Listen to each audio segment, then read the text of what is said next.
Hello students, welcome to EPG Pathshala. My name is D.K. Bhattacharya. We are going to talk about Lower Paleolithic culture of Europe. We know already the divisions, cultural divisions of Lower, Middle and Upper Paleolithic that we have done in other modules. But Europe is also a small landmass, which is possibly 1/3 of the Indian landmass. But even then, it has tremendous cultural variation, possibly because it has climatic variations within Europe, which divides the cultural variations of the various regions. So for convenience, we divide this into 3 zones or 4 zones: the Western Europe, the Central Europe, the Eastern Europe, and the Balkan states. Western Europe usually is taken as the countries that is abound or the west of the river Rhine, that includes Spain, Portugal, France, and part of Belgium, Netherlands, Norway, Sweden, and Lapland, Finland, etc. Central Europe is a large landmass which includes Italy, Germany, Czech Republic, Poland, Austria, Switzerland, and Hungary. So this is the largest landmass, which is known as Central Europe. Culturally also it is different from Western Europe. Eastern Europe usually has those parts which is today in Ukraine or White Russia, but Balkan states include several countries. Earlier it was Yugoslavia, Greece and Bulgaria. Today it includes several countries that has such names as Serbia, Croatia, Montenegro, and of course erstwhile Yugoslavia. So having taken care of these 4 zones, we will try to concentrate on Lower Paleolithic culture of Western Europe first, then we'll go to Central Europe, then we'll go to Balkans, and obviously last to Eastern Europe. Lower Paleolithic culture, of course, is the culture that is defined in terms of the attributes of Lower Paleolithic types and the cultural attributes which are core tool types. 1932, a man called V. Comeau, for the first time, tried to describe the evidences that was found along the river Somme in north of France. This river Somme is a small river, but it has 3 terraces. And these 3 terraces was geniusly linked with 3 interglaciations. This was one of the very genius work of so early a date as 1932. The first terrace, which is called High Terrace, was called as belonging to Cromarian interglacial. The second terrace, or the middle terrace, was called as belonging to Hoxnean interglacial or second interglacial. And the third one, which is called the low terrace, was identified as belonging to Eemian interglaciation. So you have the 3 chronological stages represented in geomorphological units. So this is the first time you find Lower Paleolithic being attested or annexed with chronological stratigraphy. And this was a remarkable work of 1932. The tools that came from the middle terrace was called Acheulean. And there is only one site which is referred to the high terrace, that is of Cromarian date, is called La Montiers. So in La Montiers, you have few chopper and chopping tools which can be taken as preceding the hand axe industry of Middle Terrace. So Lower Paleolithic culture, beginning in 1932 itself, identified 2 big traditions. One was non-hand axe tradition, that was chopper chopping, and the other was hand axe cleaver tradition, and one was taken as older to the other. So there is a kind of a chronological sequencing that was done as early as 1932 from north of France. But slowly we find that there are inner details that are emerging. Let us look at a site which occurs in England. This site is called Clactonian, and the Clactonian is, of course, now southeast of England in Sussex district, and there you have huge number of deposits identified from 1880 by Weimar and many other scholars, and they were identified by a tradition called Clactonian. Clactonian was taken as a tradition which belongs to Cromarian period. So Cromarian, which is pre-Mindel, already have Clactonian here, and you have La Montier in north of France, and south of France there is another site called La Vallonne. So in the south of France we have a site called La Vallonne, which is a rock shelter, and there the date is again Cromarian, and the tools are chopper chopping tools. So you have 3 sites which are pre-Mindel and pre-hand axe tradition in Lower Paleolithic culture of Western Europe. But then there are the 2 other sites which are very interesting. There is a site which is found in the Riviera region of southern France, very close to La Vallone, and it was accidentally discovered when a building was being constructed, and it is called Terra Amata, again worked by Delumble. Now, Terra Amata is a site where you find a huge collection of tools, mostly chopping tools, and with a huge amount of pollen analysis and huge amount of material of bones, etc. So it is more or less accepted as a primary site. A primary site is a site where man has himself set and has made tools and has lived. So you have hut plans also. Terra Amata has beautiful ground plan of living huts. So you find a very remarkable site of Lower Paleolithic, which is unlike the pre-mineral sites of La Montier, Clactonian and La Vallone. This is a different type of site, again coming from South France, and here you have primary deposits. One of the most important evidence of Terra Amata is very interesting. Here you have a footprint of prehistoric man.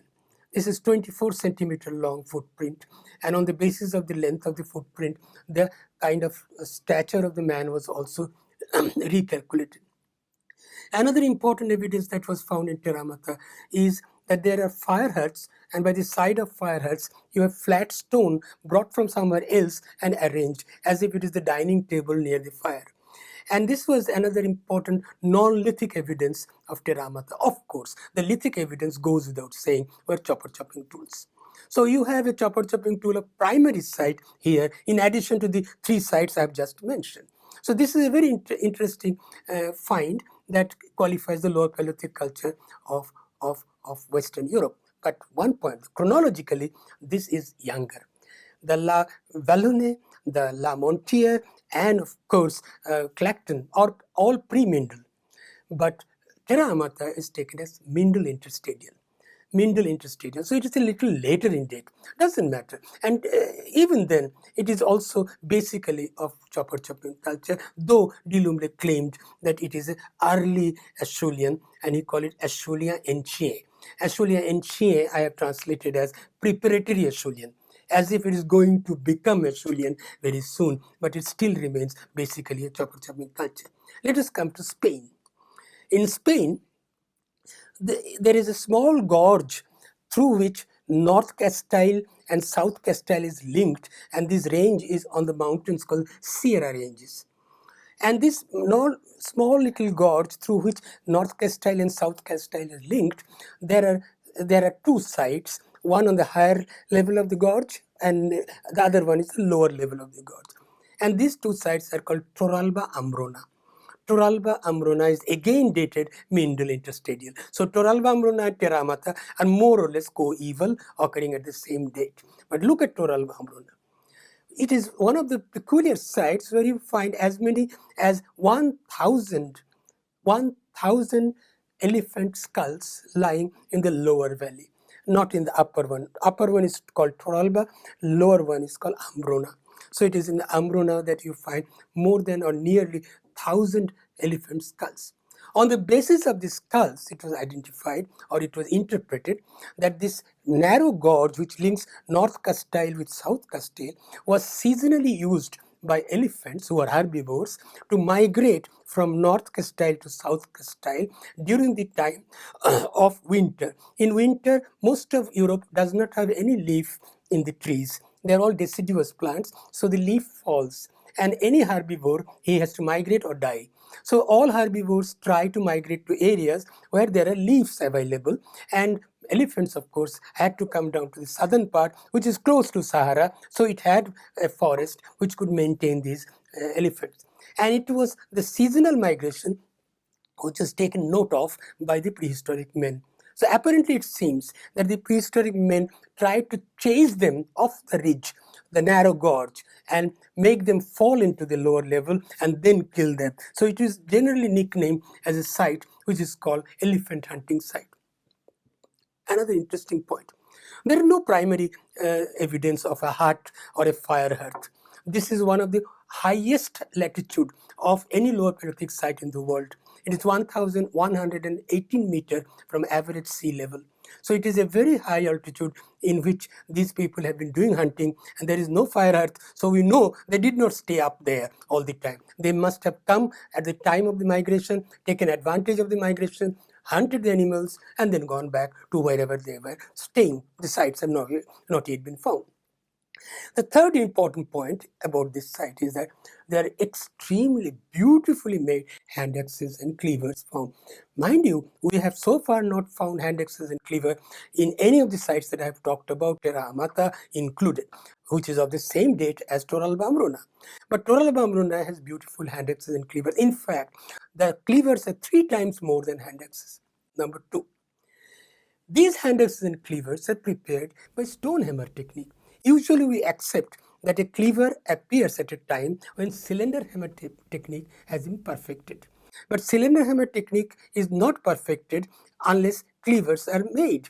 But these cleavers are made with stone hammer technique, and that makes it look a very kind of a old technique but new type.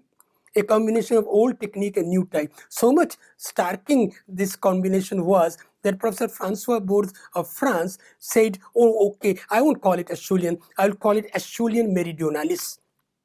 It's a kind of Acheulean which is a Mediterranean adaptation and elephant hunting. And elephant hunting requires big cleavers to chop off the flesh. So they specialized in cleavers made of those stone hammer technique. So here in Western Europe, you have 5 sites, majority. There are many other sites, and the 5 sites shows a development of chopper chopping in the initial phases and development of hand axe and cleaver in the later phases. You go to Somme in the high middle terraces, you find hand axes and cleaver of the same kind. You go to Thames across the channel in the terraces, Oxonian date, and you find beautiful hand axes and cleaver. But you don't find hand axes and cleaver in England, which belongs to Mindel.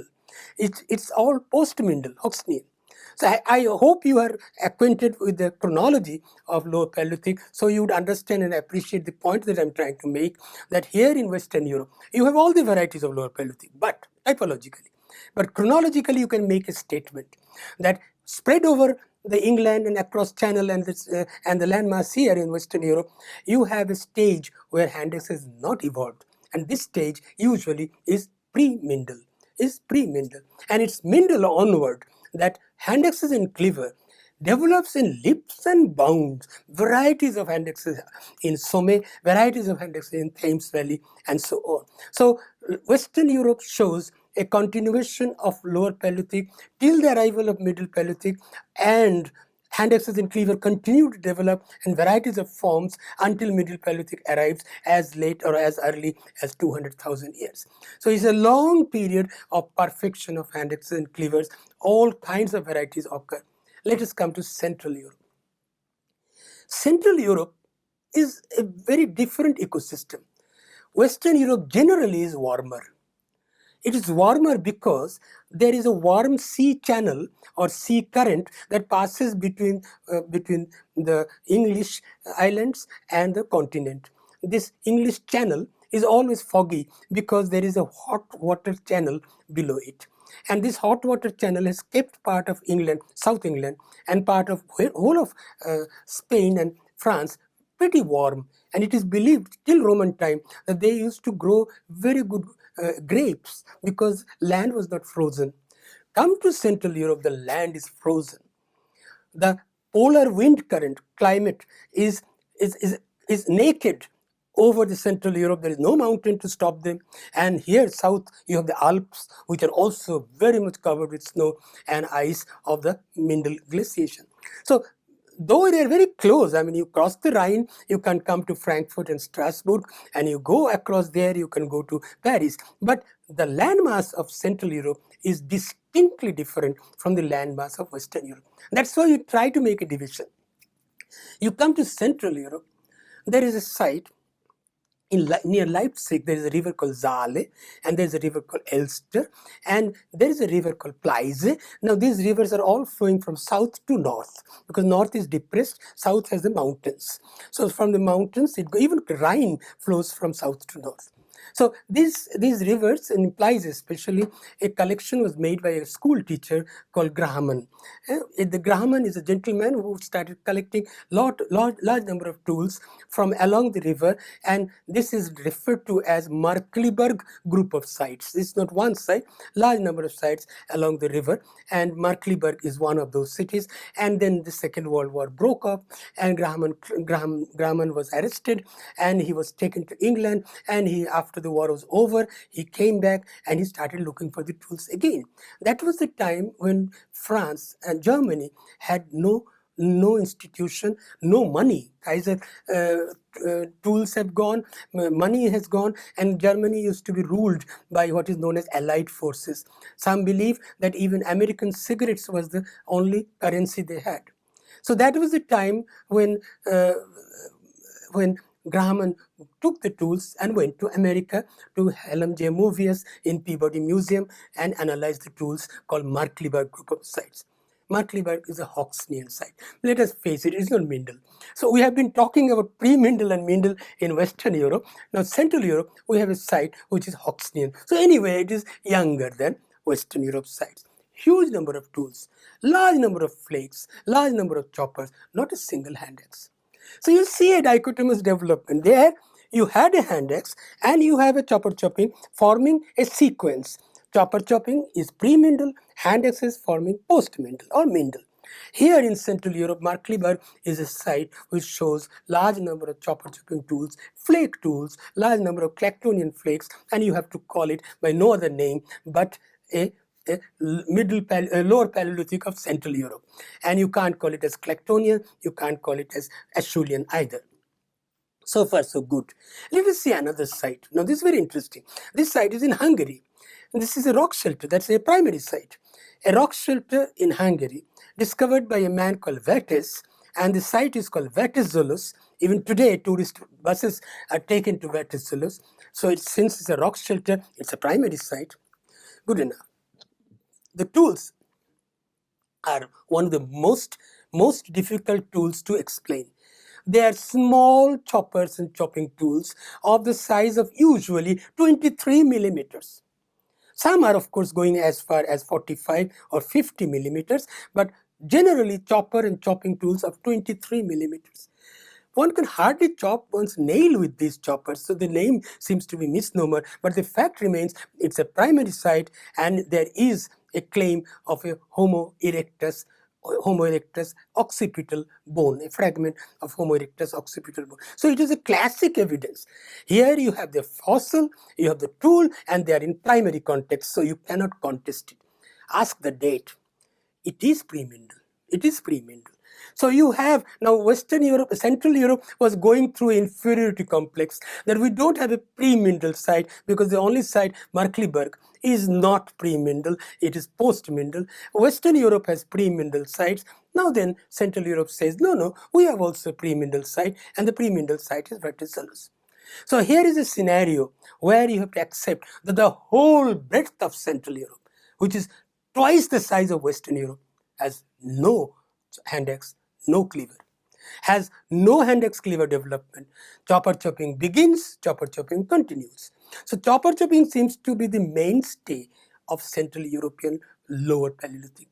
Hand axe, cleaver and chopper chopping seems to be the two binary development in Western Europe. So you have a scenario which is starkly different. It's a small country. It takes about half a day to drive in a taxi from Frankfurt to Paris.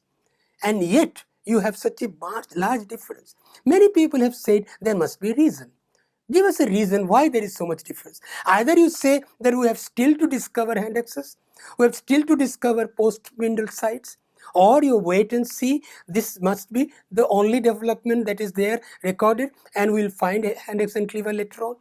Or you accept that this is the mainstay of the culture here. The moment you accept that this is the mainstay of the culture here, you have to accept why didn't they change it to hand axe and cleaver.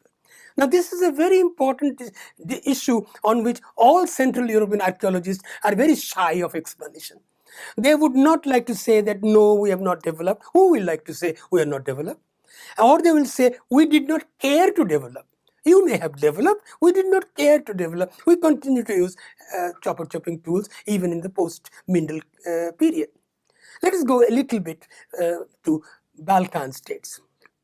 You come to Balkan states, there are evidences of ground open air occurrence of a chopper chopping here and a hand axe there. The same is true of Romania and Eastern Europe. So Eastern Europe and Balkans, large chunk of landmass, has no excavated lower Paleolithic evidence. However, they do have evidence on the surface of a hand axe here or a chopper chopping there. So you can't say that these are the zones which are free of hand axes. Central Europe is still free of hand axes. So you have a situation where you have to explain that a large chunk of Europe, lower Paleolithic, has a similarity of having only chopper chopping tools, whereas Western Europe seems to be a kind of exception to the rule. It's a small landmass in the West. It is exception to the rule because they start with chopper chopping but end up with beautiful series of hand axes and cleaver. Good enough. But it still doesn't explain why these differences occur.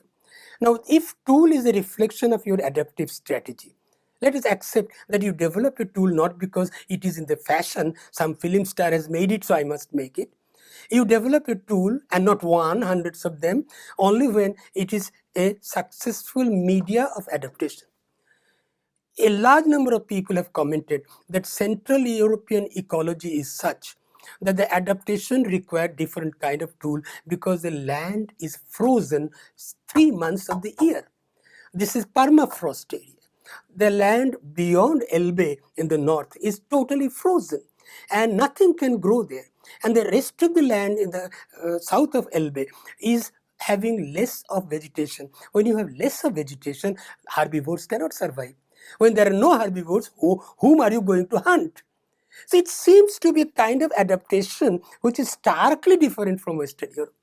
And if this is established, and I'm sure all of the Central European archaeologists are dying to prove that this stark difference of ecology and adaptational strategy is this root cause of Central Europe having not entered into hand axe cleaver tradition. I come to a site in Central Europe called Bilsingsleben, which is erstwhile East Germany. Now, of course, it is near the city of Halle.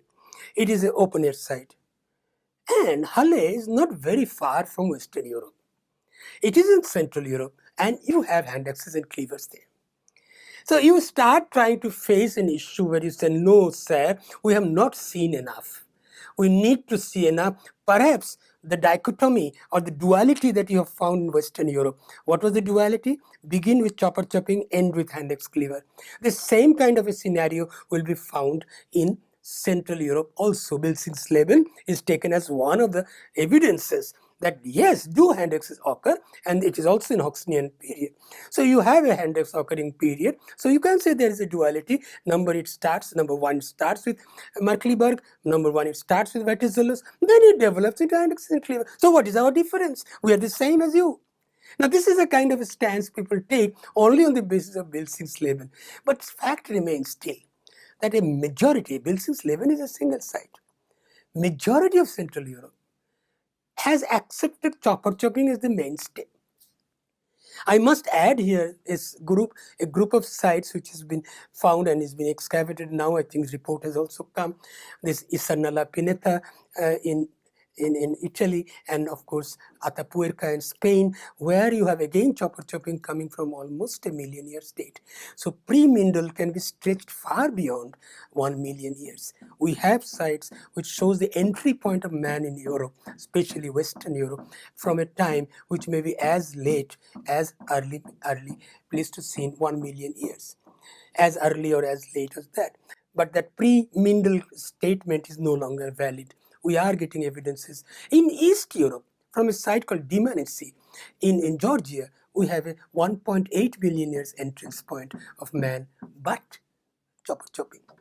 We have so far gone into an empirical analysis of the discovered sites. The sites we have seen are more or less concentrated in Western Europe. Central Europe also has some sites, but it is showing basically one cultural tradition. So at this moment, you can ask two questions which become very important. And these two questions are origin and dispersal. When did Paleolithic people entered Europe? Question 1. Question 2. How did they spread?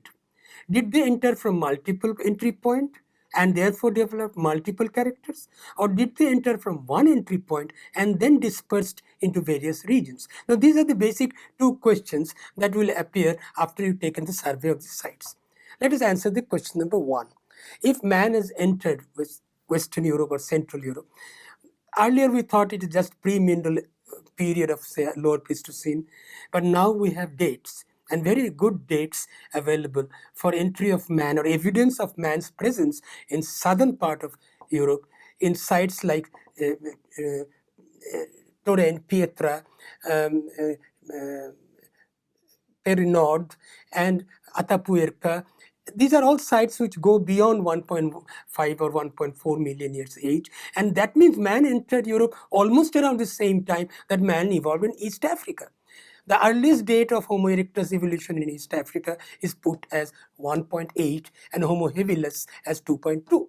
So man has evolved in Africa and then entered into Europe. And the date of its entry is not very young. It is as early as 1.6 or 1.8 million years.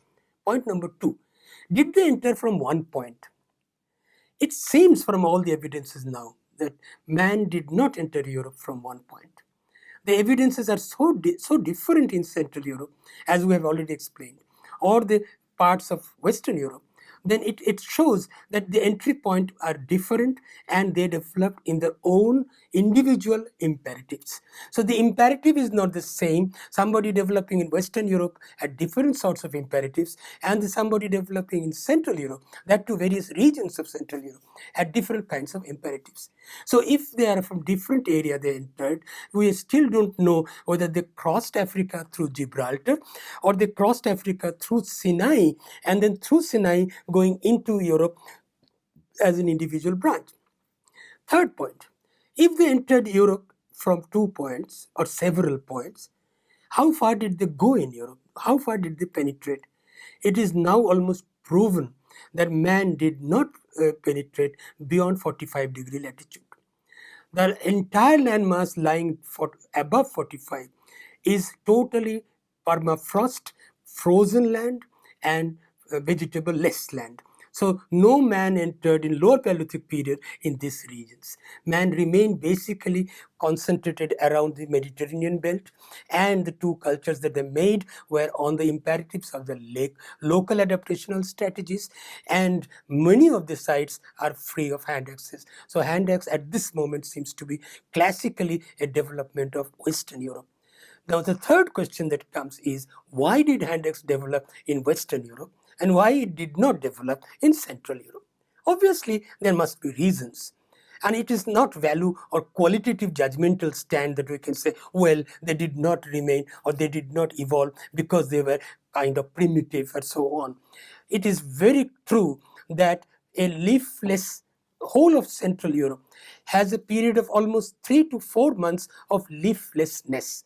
The entire forest are without leaf. The deciduousness, the forest leaves fall, so much so that even today they have a date that during the fall the semester will open. Fall refers to the leaf falling down. So the leaf falling down means there is nothing to eat for the herbivores. Some of the herbivores require very large dose of leaf every day. So man must have been migrating to the southern fringe of the Mediterranean belt. No wonder you have such rich sites in Italy, which is of 1.6 million date, and we have in Spain you have sites. So it seems that man must have concentrated around the Mediterranean belt, and it is true that there is no evidence of they having entered from the single point. It is beyond doubt that they entered from 2 points. So the third point is they did not disperse above 45 degree latitude. There is no Lapland, no Denmark, no Norway, no Sweden, no Poland lower Paleolithic sites. These are rich with upper Paleolithic sites, but there is no lower Paleolithic site. So lower Paleolithic seems to be the largest chunk of development of Africa and Asia, but there is a kind of liminal approach in Europe. European lower Paleolithic seems to develop differential characters in regions, and some of the regions they don't even go. And this is very interesting because the question is linked with human dispersal. Lower Paleolithic is, the author is taken to be Homo erectus. If Homo erectus had two places of development, then it again gets enmeshed into the issue of multi-regional theory of evolution, or the DNA metamorphosis of saying it is mono-regional development. So Homo erectus entered from one point and then he developed into late Acheuleans and so on. So there are issues and issues, but we have basically, though most of the European scholars don't agree, they don't agree that we have a separate entry point for Central Europe. But Central Europe acts as an enigma for us. It is an enigma because in Middle Paleolithic, when Western Europe has given up Hendrix, in Middle Paleolithic, when Western Europe has given up Hendrix, Central Europe develops Hendrixes. So it is a very big problem why you did not require Hendrix when the world was using Hendrix, why you become Hendrix lover when the world has given up Hendrixes. So there are issues and issues of Lower Paleolithic of Western Europe, or Europe per se, which needs to be looked in a very intensive manner. Unfortunately, all the new sites that are being developing or that are being discovered are all chopping sites. We do not get a Hendrix site except Bilsingsleben, and Bilsingsleben is very close to Western Europe. So you have a Hendrixlessness as a character mainstay of Central European Lower Paleolithic, and you have to accept it.